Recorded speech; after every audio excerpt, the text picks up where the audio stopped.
Alléluia. Dieu est bon. Amen.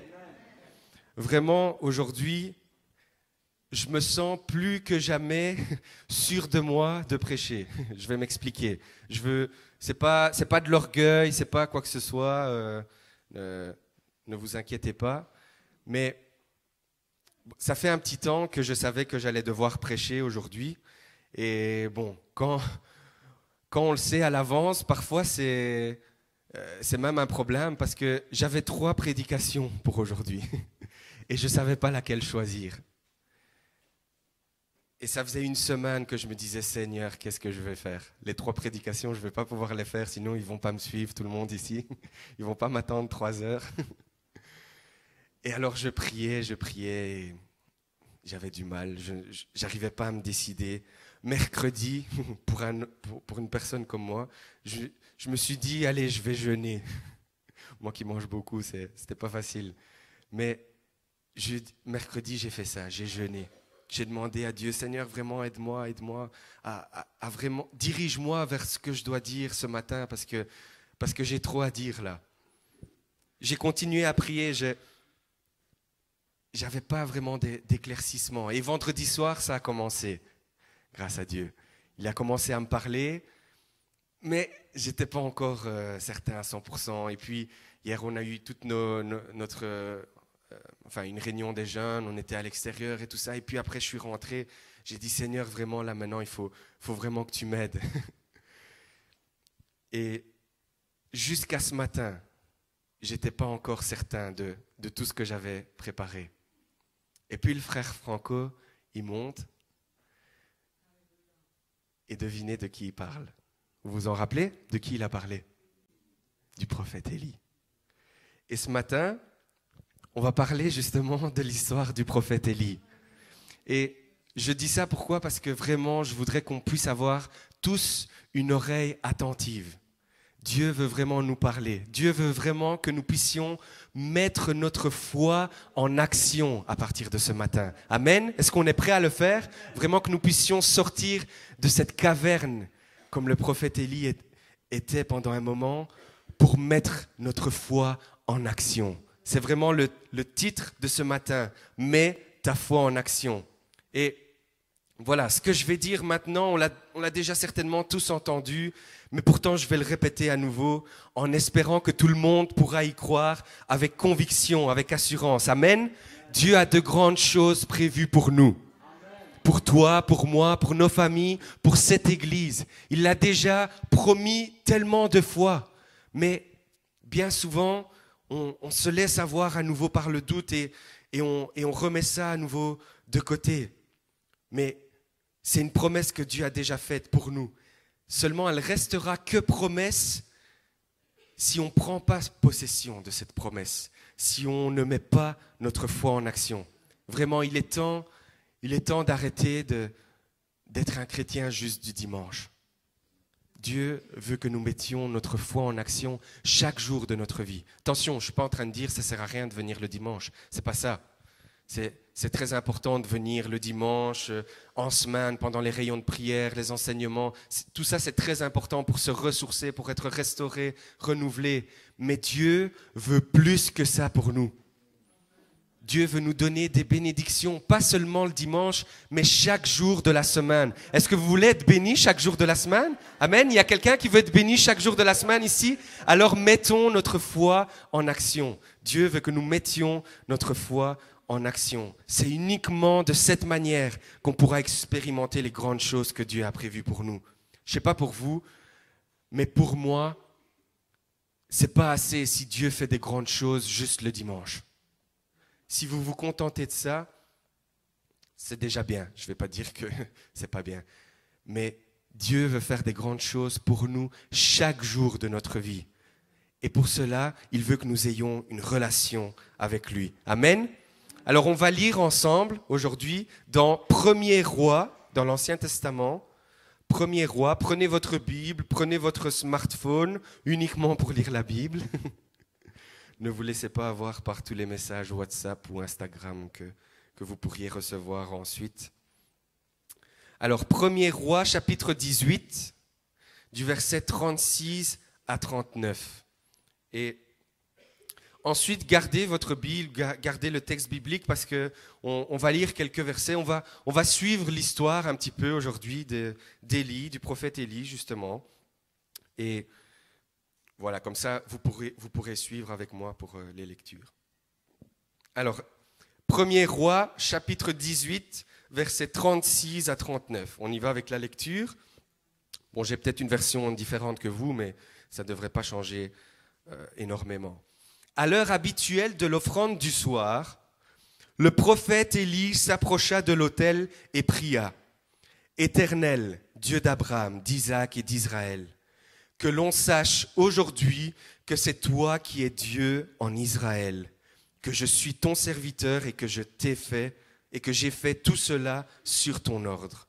Réponds-moi, Éternel, réponds-moi, afin que ce peuple sache que c'est toi, Éternel, qui est le vrai Dieu, et que c'est toi qui veux ramener leur cœur à toi comme autrefois.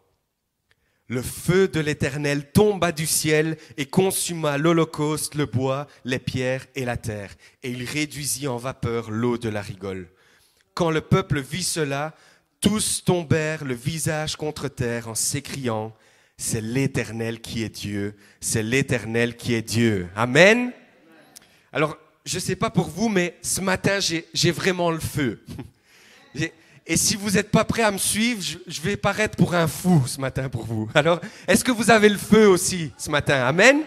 Est-ce que vous êtes prêts à louer Dieu avec moi, à répondre à l'appel de Dieu? Amen. Alléluia. Vraiment, que nous puissions entrer dans la liberté de l'esprit et saisir les bénédictions que Dieu veut nous donner. Amen. Alléluia. Vraiment, aujourd'hui, je voudrais nous encourager, tout le monde, à mettre notre foi en action. Mais pourquoi mettre sa foi en action? Parce que tout d'abord, une foi qui n'est pas mise en action, c'est une foi qui est morte. C'est une foi qui ne sert à rien. Si tu crois en Dieu, mais que tu ne mets jamais ta foi en action, si tu crois en Dieu, mais que tu ne mets jamais en action ce que tu dis croire, ça ne sert à rien. Il n'y a jamais rien qui pourra se produire. Ce sont des paroles, c'est comme prononcer des paroles dans le vent, malheureusement. Mais oui, lorsque nous mettons notre foi en action, il se produit quelque chose. Amen. Quand nous mettons notre foi en action, quelque chose se passe. En tant que chrétien, notre plus grand désir doit être que nous puissions voir des âmes venir à Dieu. Est-ce que vous avez le désir que des âmes puissent venir à Dieu? Est-ce que vous avez ce désir-là? Parce que vraiment, si on n'a pas ce désir-là en nous, il y a un petit problème. Il faut se remettre en question. On passe à côté de quelque chose, on manque quelque chose. Nous qui avons reçu ce salut en Jésus-Christ, cette grâce que nous ne méritions pas, si nous n'avons pas ce désir que d'autres aussi puissent la recevoir, il nous manque quelque chose.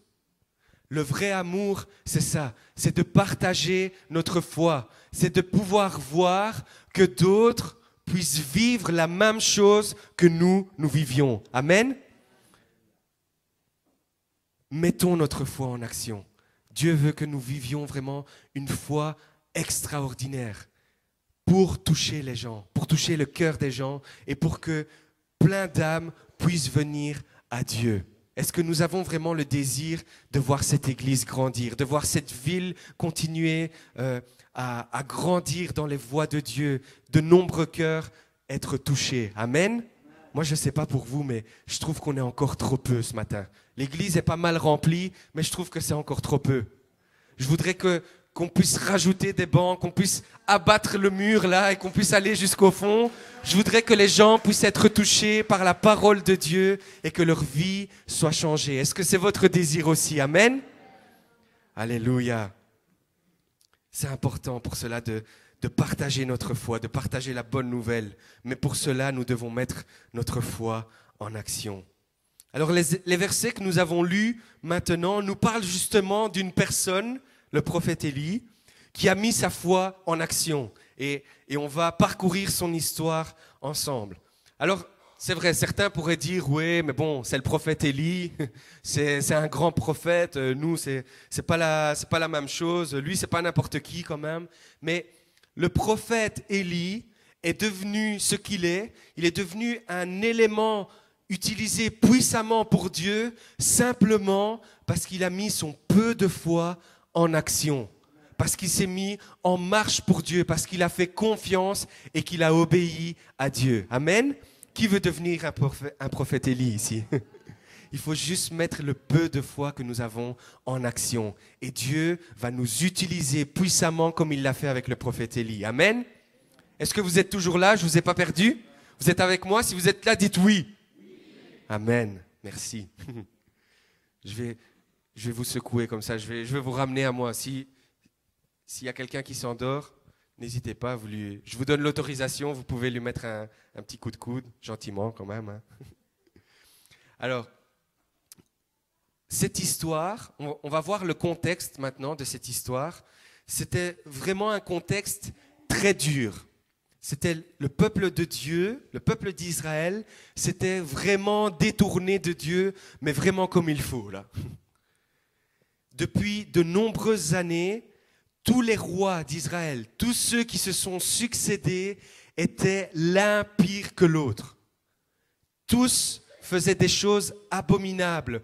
Tous apportaient le peuple à s'éloigner de Dieu. Le peuple que Dieu avait choisi pour répandre son amour, pour répandre sa parole, pour répandre ses prodiges. Le peuple-là que Dieu lui-même avait choisi, avait mis à part, ce peuple-là était en train de se détourner, mais complètement. Dieu avait fait une alliance avec son peuple, mais le peuple avait commencé à abandonner Dieu.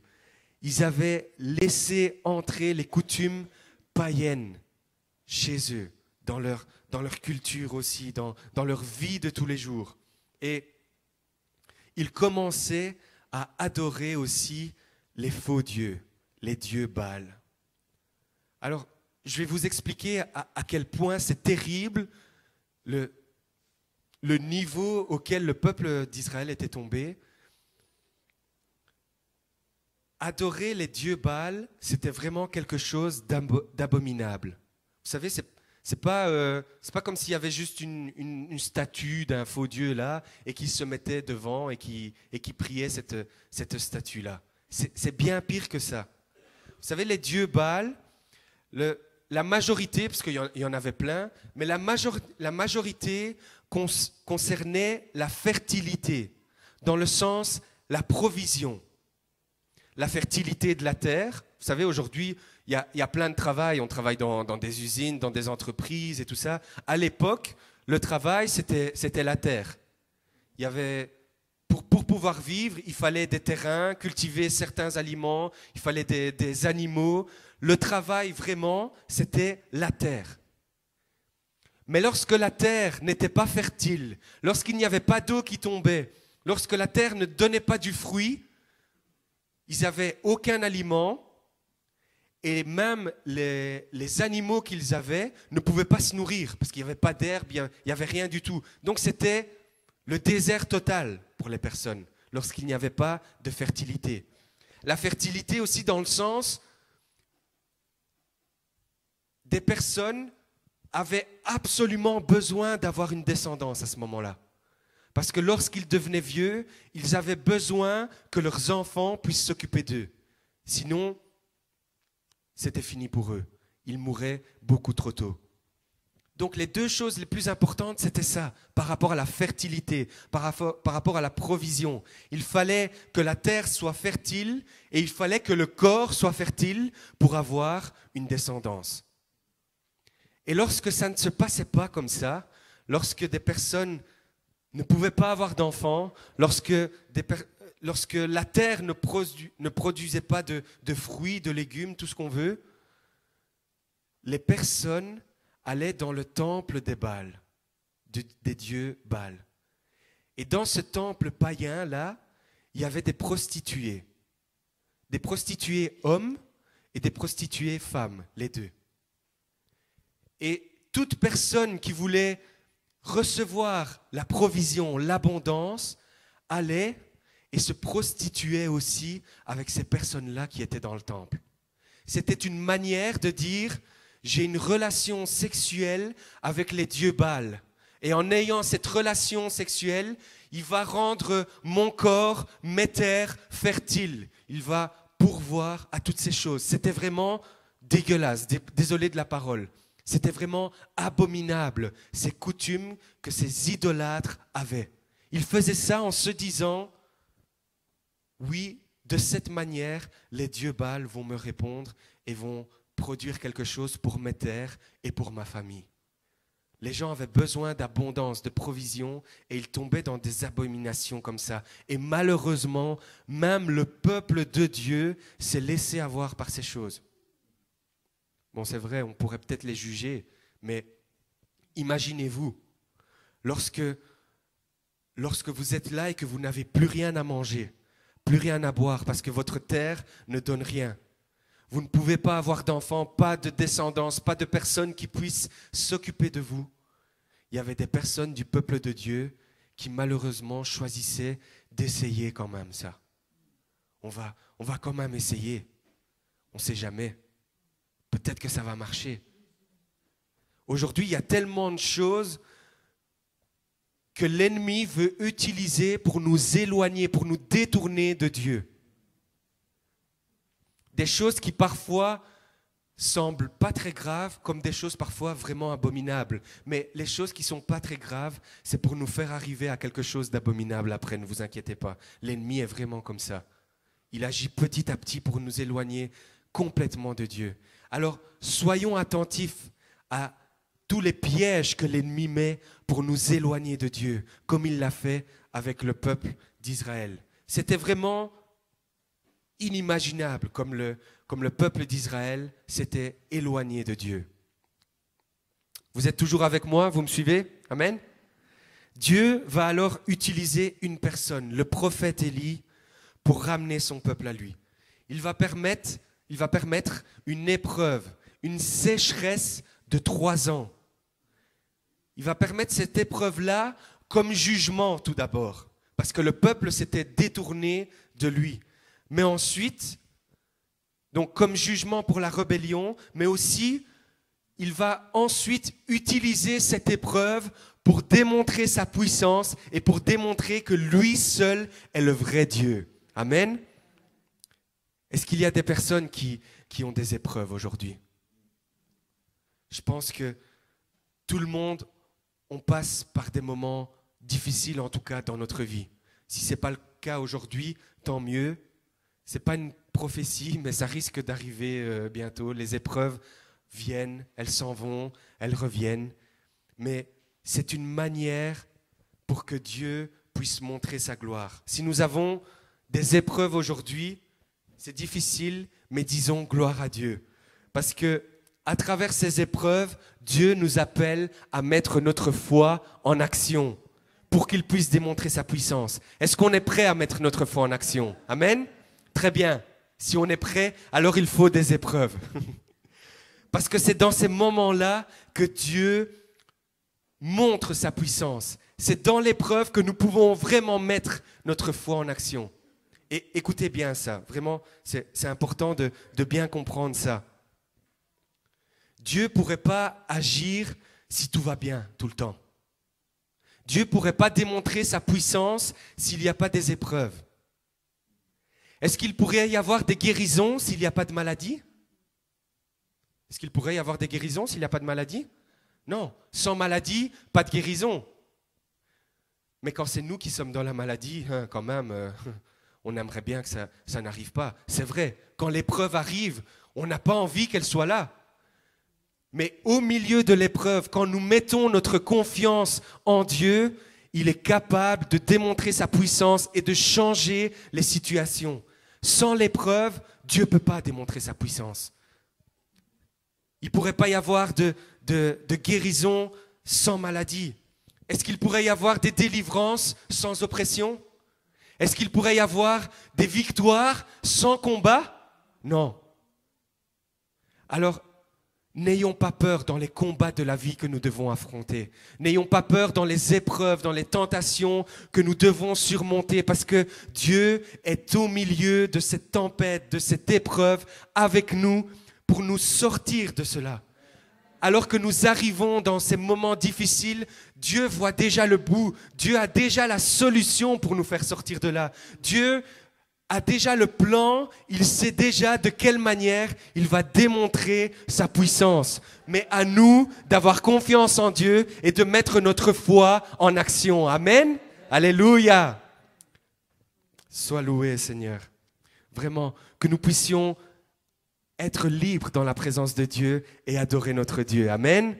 Alléluia.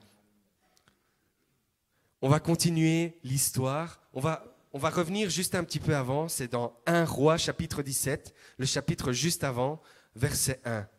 Un prophète nommé Élie, originaire du village de Tikbé en Galade, vint dire au roi Akab: « Aussi vrai que l'Éternel, le Dieu d'Israël que je sers, est vivant, il n'y aura ces prochaines années ni rosée, ni pluie, sauf si je le demande. » Donc voilà, comme je l'ai dit, Dieu envoie son jugement, Dieu envoie cette épreuve. Il fait en sorte que la sécheresse arrive dans le pays. Mais ce roi Akab, là, le roi d'Israël, lui-même est marié avec une païenne idolâtre qui fait toutes les choses abominables comme on a parlé tantôt. Et Élie a dû fuir là où il était parce que la femme du roi voulait faire tuer tous les prophètes de l'Éternel. Élie a donc dû fuir. Et c'est pour ça qu'ensuite il se retrouve dans la caverne, comme on avait parlé tantôt. Mais regardez maintenant ensemble comme Dieu va pourvoir à Élie dans sa nouvelle épreuve. Verset 8. Vous êtes toujours avec moi? Si vous êtes là, dites oui. Amen. Alors l'Éternel lui adressa la parole en ces termes. Verset 9. Mets-toi en route et va à Sarepta, dans le pays de Sidon, et installe-toi là-bas. J'ai ordonné à une veuve de là-bas de pourvoir à ta nourriture. Élie se mit donc en route et se rendit à Sarepta. Lorsqu'il arriva à l'entrée de la ville, il aperçut une veuve qui ramassait du bois. Il l'appela et lui dit: « S'il te plaît, va me puiser un peu d'eau dans une cruche pour que je puisse boire. » Déjà là, la promesse de Dieu s'accomplit. Il lui dit: « Tu vas arriver là-bas, il y aura une femme pour toi qui va t'aider. » Déjà la promesse de Dieu s'accomplit. Verset 11. Comme elle partait en chercher, il la rappela pour lui demander: « S'il te plaît, apporte-moi aussi un morceau de pain. » Mais elle lui répondit: « Aussi vrai que l'Éternel, ton Dieu, est vivant, je n'ai pas le moindre morceau de pain chez moi. Il me reste tout juste une poignée de farine dans un pot et un peu d'huile dans une jarre. J'étais en train de ramasser 2 bouts de bois. Je vais rentrer et préparer ce qui me reste pour moi et pour mon fils. Quand nous l'aurons mangé, nous n'aurons plus qu'à attendre la mort. » Je sais que c'est parfois un peu tabou de parler de l'argent, des finances dans l'Église. Je ne vais pas m'éterniser sur ça de toute façon. Mais on voit ici, dans ce qu'on vient de lire, un principe biblique important à comprendre et à mettre en pratique, à mettre en action. On a déjà certainement tous été dans un moment difficile, peut-être financièrement. C'est déjà certainement arrivé à chacun d'entre nous, quand c'est le moment de l'offrande, on regarde notre portefeuille et on se dit « je ne vais pas pouvoir mettre, je ne vais pas pouvoir offrir aujourd'hui. Je ne sais pas comment je vais terminer le mois, je ne sais pas comment je vais terminer la semaine, je ne peux pas offrir aujourd'hui. » On a déjà tous eu ce moment où on va sur notre compte bancaire et on se dit « je ne sais pas comment je vais joindre les 2 bouts en cette fin de mois. Je peux pas donner la dîme ce mois-ci. Seigneur, pardonne-moi, mais j'y arriverai pas. » Ou parfois, c'est peut-être pas forcément par manquement, mais c'est parce qu'on a des projets. On voudrait acheter une nouvelle voiture, une nouvelle maison. On a plein de projets plein la tête et on a peut-être les moyens d'offrir en ce moment, mais on se dit « non, il faut que je mette de côté et pour le moment, Seigneur, je peux pas. Je dois épargner, je dois faire d'autres choses. » Cette femme-là n'avait plus rien. il lui restait dans son pot à la maison de la farine pour faire à manger une dernière fois. Une dernière fois. Après cette dernière fois, elle le dit, c'est la mort qui nous attend à moi et mon fils. Et Dieu dit à travers le prophète Élie, fais-moi confiance. Si tu me fais confiance et tu fais ce que je te demande maintenant, si tu me donnes à manger à moi, je vais faire en sorte que ton pot de farine ne se vide jamais. Quand Dieu promet quelque chose comme ça, c'est bien, on a envie d'y croire. Mais après, il faut mettre sa foi en action. Et cette femme l'a fait. Parce que oui, Dieu peut promettre, mais après le doute revient tout de suite. Ouais, Dieu, tu m'as promis, mais moi, demain, j'ai quand même plus à manger. Là, mon pot, je suis en train de le vider, j'ai plus rien. Cette femme met sa foi en action. Elle accepte d'obéir à Dieu. Elle prépare à manger. On va continuer, regardez ce que Dieu nous dit. Élie reprit, verset 13. Sois sans crainte, rentre, fais ce que tu as dit. Seulement, prépare-moi d'abord avec ce que tu as, une petite miche de pain et apporte-la-moi. Ensuite, tu en feras pour toi et pour ton fils aussi. Car voici ce que déclare l'Éternel, le Dieu d'Israël. Le pot de farine ne se videra pas, et la jarre d'huile non plus, jusqu'au jour où l'Éternel fera pleuvoir sur le pays. La femme partit et fit ce qu'Élie lui avait demandé. Pendant longtemps, elle eut de quoi manger. La promesse de Dieu s'accomplit. Elle et sa famille, ainsi qu'Élie. Le pot de farine ne se vida pas, et la jarre d'huile non plus, conformément à la parole, à la promesse que l'Éternel avait prononcée par l'intermédiaire d'Élie. Amen. Alléluia. Le principe biblique, vraiment, est important à comprendre ici. Lorsque nous faisons confiance à Dieu, mais que nous démontrons cela par des actes aussi. Dans ce cas-ci, c'est offrir alors qu'on pense ne pas pouvoir y arriver.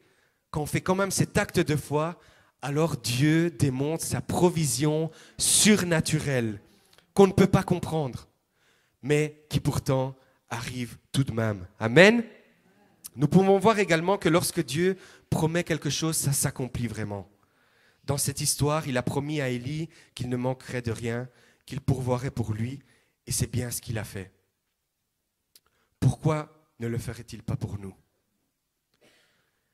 Croire dans les promesses de Dieu, c'est comme croire qu'une femme enceinte a déjà son bébé. Je vais m'expliquer. Quand je préparais cette prédication, vraiment, le Saint-Esprit m'a donné cet exemple. J'espère que je vais pouvoir vous le faire comprendre comme j'ai pu le comprendre moi-même, parce que bon, parfois, quand on réfléchit à des choses, c'est clair dans notre tête, mais après, il faut pouvoir faire passer le message. Une femme qui est enceinte, bon, je vais prendre l'exemple, j'ai pris quelques kilos, mais je ne suis pas enceinte. Hein. Une femme qui est enceinte, elle a déjà son bébé qui est en elle. Est-ce que le bébé est déjà là? Est-ce qu'on peut le toucher? Oui ou non? Oui ou non? On ne peut pas déjà toucher le bébé. Le bébé n'est pas là. Mais pourtant, le bébé est quand même déjà là. Demandez à toutes les femmes enceintes ici dans la salle si elles croient que leur bébé n'existe pas encore. Elles vont vous dire, hey, mon bébé, il est déjà là. On ne le voit pas encore, mais mon bébé, il est là. Il est dans mon ventre. Moi, je le sens déjà. Il me donne des coups là. Le bébé est déjà là, même si je ne le vois pas. Je sais qu'il va arriver. On se prépare pour ça. On fait la chambre, on achète des meubles, on commence à acheter des vêtements pour le bébé. On se prépare pour cela, n'est-ce pas?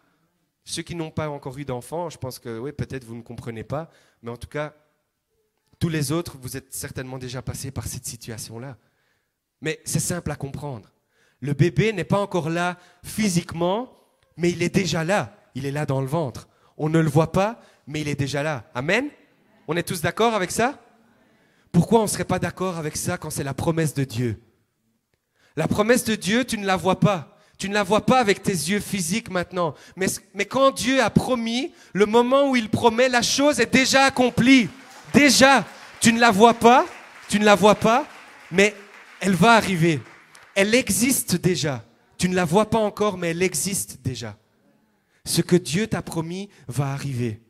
Les promesses que Dieu a promis pour cette église, pour toi, pour ta famille, elles vont arriver. Elles vont arriver. Il suffit juste de mettre notre foi en action. Est-ce que ça donne pas envie de mettre sa foi en action, ça? Amen. Est-ce qu'on peut acclamer notre Seigneur? Alléluia. Adorons notre Dieu. Élevons nos voix vers notre Seigneur. Alléluia. Merci Jésus. Merci Seigneur. Malheureusement, quand Dieu nous bénit, il y a l'ennemi qui n'est pas heureux et qui commence à s'acharner pour nous faire perdre les bénédictions, toutes les bénédictions que Dieu nous donne, pour nous aveugler, pour nous faire croire que tout ce qui nous arrive, c'est à cause que nous servons Dieu. Tu as décidé de mettre ta foi en action, tu as décidé de servir Dieu. Ouais, Dieu te bénit, mais regarde maintenant ce qui t'arrive. Regarde les nouvelles épreuves qui reviennent quand même. Hein, Dieu est puissant, pourquoi il permet que cette épreuve revienne à nouveau? Tout ce qui peut se passer dans nos pensées. Mais regardez encore la suite de l'histoire. Verset 17. Quelque temps après, le fils de la veuve, donc cette femme, qui avait accueilli Élie, tomba malade. Le mal devint si grave qu'il cessa de respirer. Alors la mère dit au prophète, « Qu'avions-nous à faire ensemble, toi et moi, homme de Dieu? Es-tu venu chez moi pour me faire payer mes fautes et causer la mort de mon fils ?» Il lui répondit, « Donne-moi ton fils. » Il le prit des bras de sa mère, le porta dans la chambre haute où il logeait et l'étendit sur son lit. Puis il implora l'Éternel. Ô Éternel, mon Dieu, cette veuve m'a accueilli chez elle. Est-ce que vraiment tu lui voudrais du mal au point de faire mourir son fils? Puis il s'allongea par 3 fois de tout son long sur l'enfant et implora l'Éternel. Éternel, mon Dieu, je t'en prie, veuille faire revenir en lui le souffle de vie de cet enfant. Verset 22. Alléluia. L'Éternel exauça la prière d'Élie. Le souffle de l'enfant revint en lui et il reprit vie.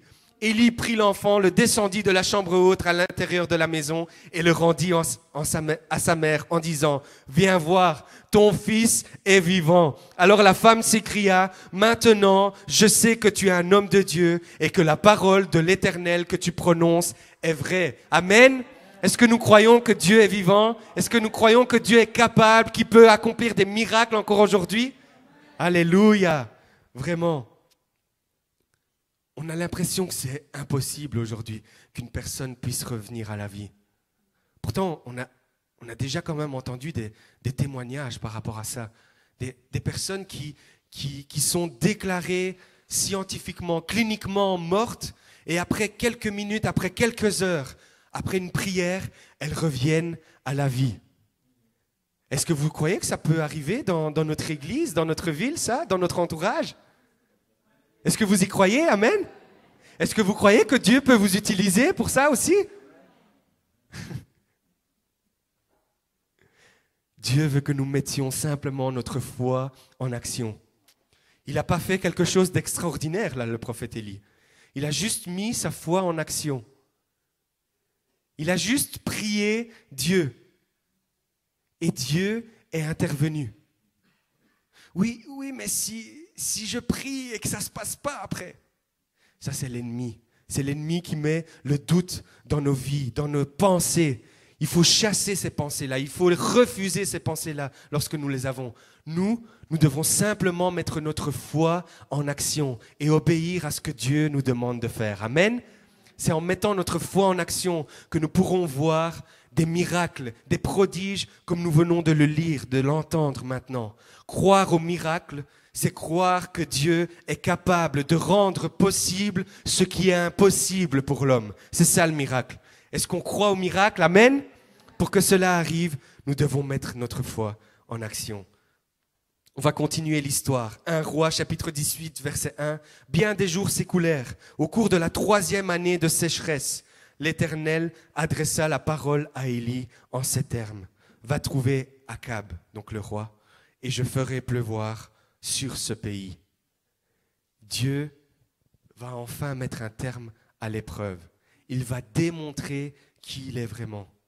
Le pays traversait 3 ans de sécheresse. 3 ans où ils ne pouvaient plus cultiver la terre, où ils n'arrivaient plus à nourrir leurs animaux. Ils étaient au bout. Plus personne ne savait plus rien faire. Et Dieu va démontrer sa puissance. Il va confronter les dieux Baal pour les ridiculiser, montrer que eux sont faux et que lui est vrai. Écoutez, parce que c'est vraiment le moment le plus puissant de cette histoire-là. Verset 19. Maintenant, convoque tout Israël en ma présence sur le mont Carmel. Tu y rassembleras aussi les 450 prophètes de Baal et les 400 prophètes de la déesse Ashéra, qui sont tous entretenus par la reine Jézabel. Pour bien situer l'histoire là, Élie est face à environ 850 faux prophètes. Lui tout seul. C'est le dernier prophète de l'Éternel, de Dieu, qui reste en vie. Tous les autres ont été exécutés par les païens, par les idolâtres. C'est le dernier qui reste, qui a survécu. Il est tout seul sur cette montagne-là. Imaginez un peu l'histoire. Faisons-nous le film. Rentrez dans mon film. Ici, c'est la montagne, le mont Carmel. Il y a Élie qui est là, tout seul. Et en face, il y a 850 faux prophètes. Et devant, sous leurs yeux, il y a tout le peuple. Tout le pays est réuni.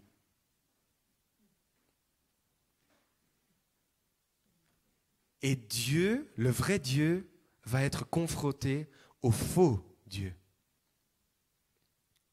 Les deux camps vont devoir préparer un sacrifice pour Dieu. Ils vont devoir tout préparer, l'autel, l'animal pour faire le sacrifice, le bois, tout ce qu'il faut, sauf le feu. Ils ne vont pas pouvoir allumer le feu. Et là où le feu, ils vont devoir prier pour que le feu s'allume. Et là où le feu va s'allumer, cela va déterminer qui est le vrai Dieu, qui est le seul Dieu qui existe, qui est le seul Dieu vivant et qui va permettre que la sécheresse se termine, que la pluie de bénédiction va arriver. Vous vous imaginez à quel point il faut mettre sa foi en action là ? Élie est tout seul devant tout le peuple et devant 850 faux prophètes. Il leur laisse l'honneur. Il dit, allez, priez. Il faut que quelque chose de surnaturel se passe pour montrer qui est le vrai Dieu et pour montrer grâce à qui la sécheresse sera finie. Verset 30, regardez. Alors Élie ordonna à tout le peuple, approchez-vous de moi. Tout le peuple avança vers lui. Élie rétablit l'autel de l'Éternel qui avait été démoli. Je n'ai pas mis les versets, alors je vais expliquer. Dans les versets là, Élie donc laisse l'honneur aux faux prophètes. Pendant toute une journée, 850 personnes vont implorer du matin au soir jusqu'au lendemain matin, jusqu'au lendemain à midi, ils vont implorer leur Dieu pour que le feu tombe et que le sacrifice puisse s'allumer, puisse être consumé, pour que le feu puisse s'allumer. Pendant toute une journée jusqu'au lendemain, sans cesse, ils vont prier et rien ne va se passer. Élie va se moquer d'eux, il va les prendre à la risée vraiment.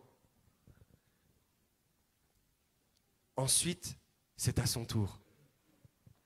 Il va invoquer Dieu. Verset 36. Est-ce que vous êtes prêts ? Vous êtes prêts ? Amen.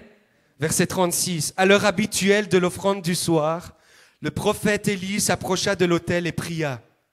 Éternel, Dieu d'Abraham, d'Isaac et d'Israël, que l'on sache aujourd'hui que c'est toi qui es Dieu en Israël. C'est sa prière, hein ? Que je suis ton serviteur et que je fais tout cela sur ton ordre.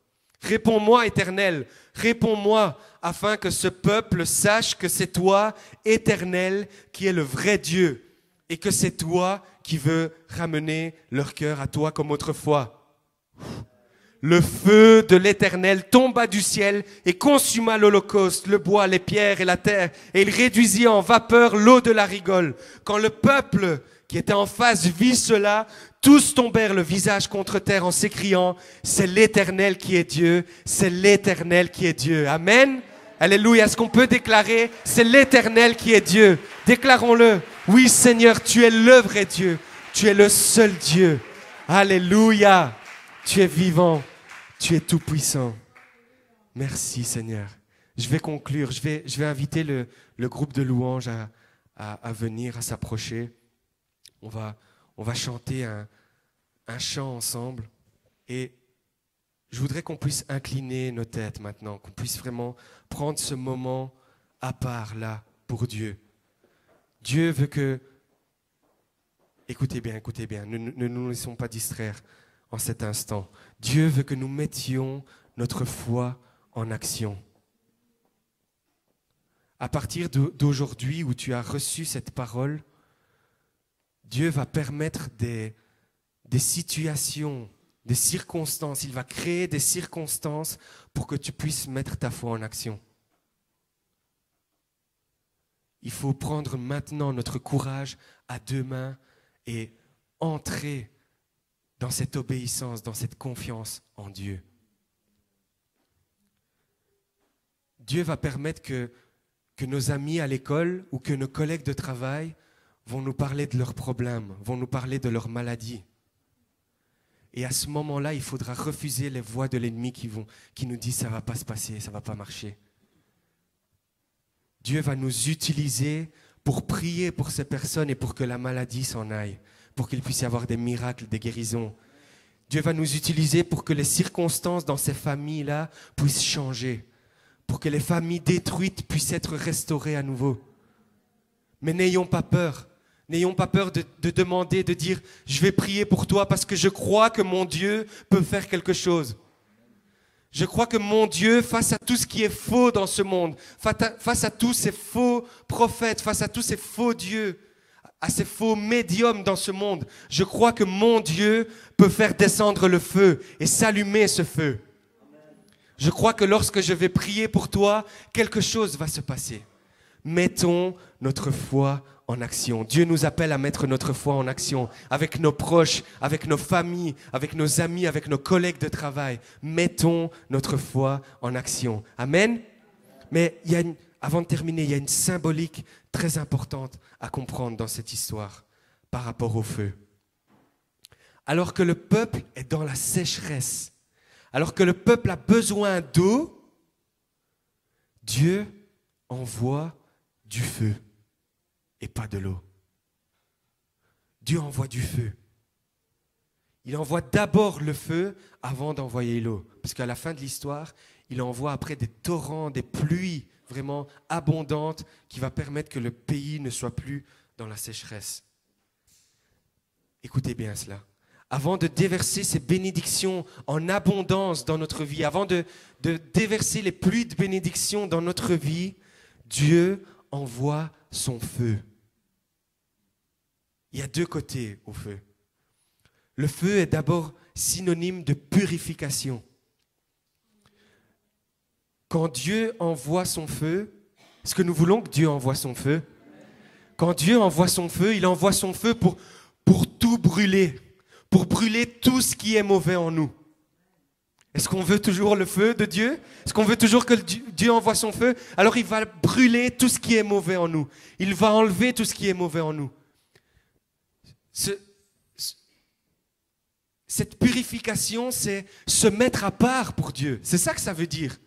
On peut dire, oui, Seigneur, envoie ton feu, mais lorsque Dieu envoie son feu en nous pour nous purifier, ça veut dire qu'alors, on est maintenant prêt à prendre du temps pour Dieu, à se mettre à part pour Dieu. On est prêt à se détourner des péchés, des tentations, des plaisirs du monde pour se mettre à part pour Dieu.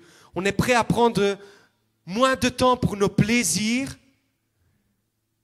mais prendre plus de temps pour Dieu. Est-ce qu'on veut toujours le feu de Dieu? Est-ce qu'on est prêt alors à faire ça en contrepartie? Avant de déverser ces bénédictions en abondance, Dieu envoie son feu. Soyons prêts pour nous mettre à part. Mais lorsque nous nous mettons à part, Dieu continue d'envoyer son feu, le feu du Saint-Esprit, qui ensuite nous remplit. Il nous remplit en abondance. Ce feu vient d'abord pour nous purifier, pour nous transformer. Ce feu va venir pour transformer ta vie. Mais ensuite, ce feu, la deuxième action, ce qui va te remplir de la puissance de Dieu. Et c'est ce feu-là qui va te permettre d'accomplir des miracles, des prodiges dans ta vie, dans ta famille, parmi tes amis, parmi tes collègues de travail. Et c'est ça qui va permettre que de nombreuses âmes puissent venir à l'Éternel. Amen. Est-ce qu'on est prêt à mettre notre foi en action? Alléluia.